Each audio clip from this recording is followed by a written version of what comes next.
Hello everybody and welcome back to the Mega Park series. Now today's going to be a little different. I've already pre-recorded all this and we're going to go talk through it as it happens in 3x speed because it was a long episode. Now, this is going to be one of the final episodes I do on it. There's going to be one more episode after this, which is the full tour and also a little finish up of some other stuff. So this is the last proper episode. And what I decided to do was add a lot more greenery around the park. As you can see, I'm adding trees, ground leaf, and a lot of that around the paths and the park. It gives it a lot more character, rather than just simulated grass ground. So, for me, that is one really good thing to add to the park. So I just started off with doing loads of that. And, yeah, that's pretty much what I did for the first little bit. I also wanted to add some more dinosaurs as well as a lot more greenery. Now my original plan was to add another little mini ecosystem, but now I realised that there is no such thing as snow paint in this map I chose. So I cannot do a snow ecosystem, which means that has been cut off, but I had another idea which I'd like to work on, and that was I wanted to add some more herbivores. So I went to the hatchery and picked out the herbivores I wanted. It took me quite a while to decide because I wanted a group that could have at least more than one dinosaur in the cage. I went with the Patchy and the Amarg in the end. Now I feel like they weren't in the park yet, so it'd be really nice to have them, but they couldn't really share with anything else that I didn't have. So I just moved them have their own little enclosure. These little safari is going to be in the end, but what I wanted to do was just make a little tiny enclosure for it, make sure it's all good inside of there, and then I'd actually start transporting them over. It was quite a small enclosure. I was going to make it a little bit bigger in the future, but for now, it's alright as long as they just had food, had water. Also made sure that the other dinosaur in this cage was happy, because apparently last time I made the cage, they weren't properly happy, which I needed to sort out very, very fast. Now, while we're waiting for these to come over here, I was like, okay, let's just make sure we know exactly what they want. And it was mainly just water and ground leaf on the both of them. So it didn't take me too long just to get exactly what they needed, which was just ground leaf and water. And then I worked on the next herbivore enclosure. Now, this next one was going to have, obviously, different dinosaurs that hadn't been in the park already. I started off with the little, I think it was a Struthiomimus or something like that. I can't exactly remember what dinosaur it was. But I started off with them because they are literally can be put in with anything else. So I normally just like to start off with them and then move them over to the enclosure first, find out what they need, and then get the rest that it likes in there. Obviously, this would take a while because there were big batch sizes, so it would take a while. So I worked on the next thing that I wanted to do was a nature walk. I really wanted to do a nature walk in and out of the trees, so guests can do something else and look at dinosaurs. This is one thing that I really think adds character to a park, something that's not always dinosaurs, dinosaurs, dinosaurs. When you actually take the time to add some other details, like a nature walk, it can really give the park a bit more of your feel, because dinosaurs are in every single park that everyone builds, but a nature walk, not many people do that, and other small features like that, just makes it really stand out. You can copy this idea in your own world if you want, because it is actually really nice. No, obviously, benefits on the star rating, but for actual looks, it's really, really nice. And then I added some lights around. I think I added a few ponds with rocks as well. But no, I thought nights, because it's a walk, and if they are at night, the lights would really brighten it up.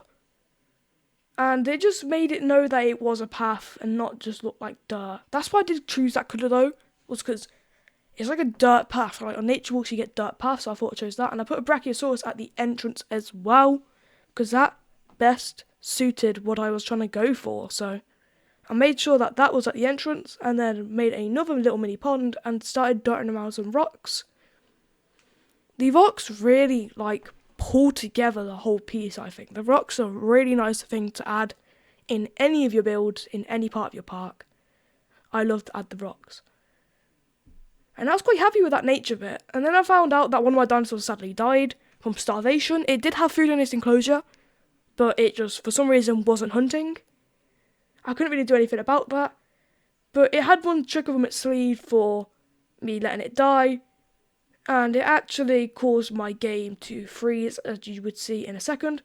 And we're just going to quickly make sure that loads back up. Right, and we are back. I'm sorry that this happened. It does happen one more time, I'm pretty sure, in this little playthrough, which is a bit annoying, but I couldn't really do anything about it. It put me a little further back, but I pretty much just recreated everything I did with the ponds and rocks, and then went to go and remove the body again. Hopefully it wouldn't crash, which it didn't. So yeah, it was annoying that it put me back. It was very laggy though, but I like to say, if the world gets laggy, I take it as a compliment, because it shows you've put so much stuff into the world, which I have, because this has been many days of work, many series, episodes, and yeah, I'm really happy with how this series has turned out, and I feel like just a little fast forward work on everything else I wanted to finish would be really nice. There is one more thing I want to do, which is just a tiny little finish before I do the part tour, but I want to get your guys' suggestions on what you want me to do on that. So that's why I wanted to wait until you guys could tell me what you wanted first. But all I did now was just work a bit more on the nature walk, making sure the trees lined up perfectly. And then worked on another cage for the herbivores. Because the comment did say they wanted more herbivores. I think I made it way a bit over on the herbivores, but they said they wanted more, so I gave them more. Same again, trying to go for ones that I haven't added yet. I do also add a carnivore in this episode as well, but you'll have to wait till later on to see that. But I just wanted to add some herbivores. I accidentally incubated some that I already had, so I had to quickly get rid of it. But this is what takes me the longest, is just deciding what to put in a cage. It's not actually the building of the cage, it's the deciding of what to go in it. So that did take me quite a while, just to try and think about what should actually go in this cage, what would I be sad not to have, stuff like that. But you can't always put everything in. You can if you really wanted to, but the way I like to build is to just go with the flow a bit in my builds, see how it builds up, and if I like it, I like it, and if I don't, then I try and rebuild it. But yeah, all I did was pick out the dinosaurs, help the other dinosaurs that weren't too happy in other cages while doing that, and then when waiting for them to get over there, I just worked on other parts of the park by adding another species of dinosaurs. Now, I can't quite remember actually what I picked, because this is voiceover. I don't think I actually picked anything straight away. I think I wanted to look around the park for a bit. This is where I had a bit of a brain just go blank. I didn't really know what to add. I was mainly just waiting for the dinosaurs to arrive. But then I decided, fine, I know what I'm going to do.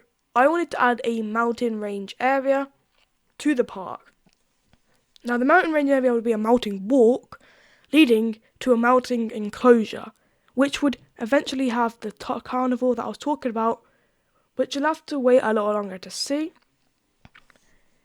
But yeah, I made like a little mountain and then a little opening in the mountain of where the dinosaurs' like domain would be, as you can see here, where I had water, and I surrounded it with invisible fences. I think this was quite a nice idea. Just to have like invisible fences and in the mountain, because it makes it look like they've stumbled across the dinosaur wild while going through and having a look.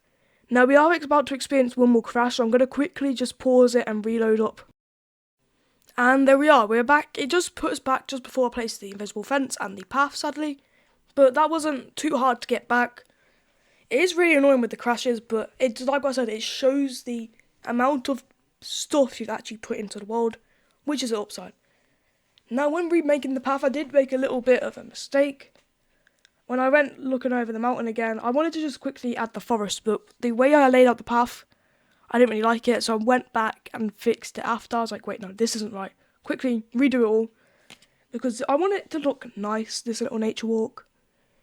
And then I had a little lazy way, or like a way for that people that weren't able to do the mountain can also see the Majongosaurus. And then I worked on adding another dinosaur. Now, this was going to be the actual one that would live in there, which is the Majongosaurus. So I decided to add 3, to live in that little area. They would take a while to get there because the deliveries were all focused on the herbivores at the minute. So then I was just started putting a load of plants on the mountain. I think it was just something for me to do while I'm waiting. I think I could have done something a little different with the mountain, maybe less plants, a bit more paint instead, like dirt. But that's what I did in the end. I think it was alright, but yeah, I feel like I could have made some changes. I then also focused on the herbivore cage, making sure they're all happy with their environmental needs. Went back to checking my jungle sources to work there, so I just went around the park, doing some random stuff, putting more grass down, stuff like that, until the actual jungle sources arrived and I worked on their cage. So they are on the way now. One of them has already arrived. I think I just saw that these guys were still upset. And all of them were getting upset when one of them got more of their stuff, they got less of theirs. So it was a bit up and down for these guys. But then I worked on the actual jungle source cage and they just wanted forest and prey, and everything else was pretty happy apart from rocks. So they were pretty easy going. I think I chose the right dinosaurs to be in that area because the enclosure was easy to make. Now that I was done with that, I just decided that that was where I was going to end it. So this little land you're seeing here, I want you guys to tell me what you want to be in there. Now it's completely up to you. I have no idea what to put in there. There is another bit above the herbivores as well, where I want some suggestions of what to put in there, which will be in the final episode of the series. So thank you everybody so much for watching. It's been a ton of fun filming this for you guys. Please smash like and subscribe, and I'll see you all next time. Goodbye.